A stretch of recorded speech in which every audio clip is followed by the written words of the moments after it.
एक समय की बात है, महात्मा बुद्ध अपने शिष्यों के साथ यात्रा पर निकले हुए थे। चलते चलते सुबह से शाम हो चुकी थी।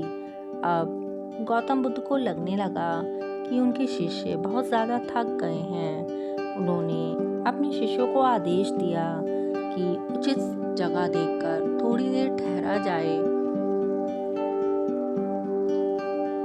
कुछ समय बाद एक शिष्य महात्मा बुद्ध के पास आकर बोला, गुरुदेव, क्या विद्या किसी से बलपूर्वक प्राप्त की जा सकती है? बुद्ध ने कहा, नहीं, विद्या केवल समर्पण और सेवा के माध्यम से ही प्राप्त की जा सकती है।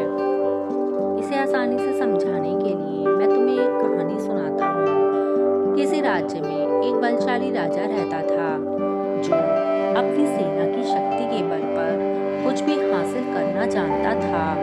उसी राज्य में एक साधु घास फूस की झोपड़ी बनाकर रहता था। साधु बहुत ही ज्ञानवान था। उसके पास एक ऐसी विद्या थी जिससे वह पीतल को भी सोना बना देता। लेकिन वह इस विद्या का उपयोग केवल दीन दुखियों के भले के लिए करता। एक बार उसकी झोपड़ी में एक गरीब ब्राह्मण आया। वह साधु से कहने लगा, महाराज, मुझे अपनी बेटी की शादी करनी है, लेकिन मेरे घर में एक भी फूटी कौड़ी नहीं है।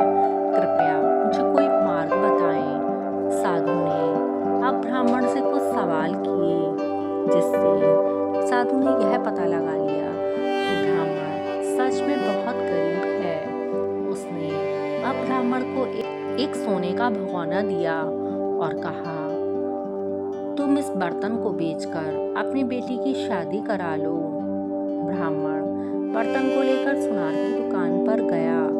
अब उसने इस बर्तन को दिखाकर बेचने की बात कही। सुनार समझ गया कि हो सकता है उसने यह बर्तन राजा के दरबार में से चुराया हो। साधु ने अपनी विद्या से एक पीतल के बर्तन को सोने का बना दिया और उस बर्तन को ब्राह्मण को देते हुए कहा, तुम इस बर्तन को बेचकर अपनी बेटी की शादी करा लो। ब्राह्मण बर्तन को लेकर सुनार की दुकान पर गया। उसने उस बर्तन को दिखाते हुए बेचने की बात कही। सुनार समझ गया कि हो सकता है यह बर्तन राजा के घर से चोरी हुआ हो। सुनार उस ब्राह्मण को पकड़कर राजा के पास ले जाता है। राजा ने पूछा, क्या बात है?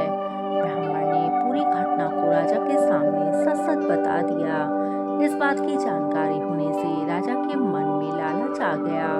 उसने सोचा, क्यों न इस विद्या को सीखा जाए। इसलिए उसने अपने सिपाहियों को उस साधु को लेने के लिए भेजा। कुछ समय बाद सिपाही साधु को लेकर राजा के सामने पेश हुए। राजा ने कहा, हे साधु महाराज, क्या आपके पास ऐसी विद्या है जिससे आप पीतल को भी सोना बना सकते हैं? साधु ने जवाब दिया, जी हाँ महाराज। अब राजा ने कहा, क्या आप उस विद्या को मुझे सिखा सकते हैं? साधु ने कहा, नहीं, मैं ऐसा नहीं कर सकता। अब राजा ने गुस्से में कहा, साधु, तुम मुझे जानते नहीं हो, मैं कौन हूँ? अब साधु ने निर्भीकता से जवाब दिया, राजन, मैं आपको भली भांति जानता हूँ। राजा अब और भी ज्यादा गुस्से में भर गया और उसने कहा, मैं तुम्हें 15 दिन का समय देता हूँ। अगर तुमने मुझे यह विद्या नहीं सिखाई तो मैं तुम्हें फांसी पर चढ़वा दूंगा। साधु अपनी कुटिया में चला जाता है। प्रतिदिन राजा के सैनिक साधु से पूछने के लिए आते हैं कि वह राजा को विद्या सिखाने के लिए तैयार है या नहीं, लेकिन साधु का जवाब सिर्फ ना ही रहता। धीरे धीरे समय निकलने लगा। अब केवल 8 दिन ही बचे थे।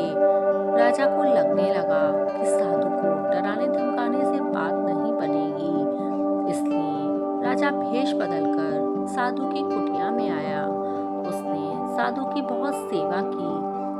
राजा की सेवा को देखकर साधु बहुत प्रसन्न हुआ।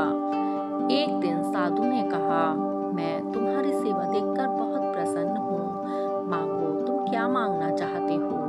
राजा ने कहा, मुझे आपकी पीतल से सोना बनाने की विद्या सीखनी है। साधु ने उस विद्या को सिखा देता है। साधु राजा को वह विद्या सिखाते हुए कहता है, इस विद्या का उपयोग केवल दीन दुखियों की सहायता के लिए ही करना। राजा अपने महल में आ गया। 15 दिन पूरे हो चुके थे। राजा ने अपने सैनिकों को आदेश दिया कि वह उस साधु को बलपूर्वक पकड़कर लाएं। राजा ने साधु से एक बार फिर वही प्रश्न किया, क्या तुम मुझे पीतल से सोना बनाने की विद्या सिखाने के लिए राजी हो? साधु ने कहा, नहीं। राजा ने फिर कहा, तो फिर मैं तुम्हें फांसी पर चढ़ाने के लिए तैयार हूँ। साधु ने कहा, मैं भी तैयार हूँ। राजा ने हंसते हुए कहा, मूर्ख साधु, जिस विद्या पर तुम्हें इतना नाज था उसे मैं जानता हूँ। राजा ने साधु के सामने एक पीतल के बर्तन को सोना बनाकर दिखा दिया। साधु ने राजा से कहा, तुमने यह विद्या जरूर किसी की शरण में जाकर उसकी सेवा करके सीखी होगी ना कि डरा धमका कर, क्योंकि विद्या को सीखने के लिए विनम्र होना पड़ता है। अगर कोई चाहे कि विद्या को हम बलपूर्वक सीख लें तो ऐसा संभव नहीं है। शिक्षा हमें विनम्र होने पर ही मिलती है।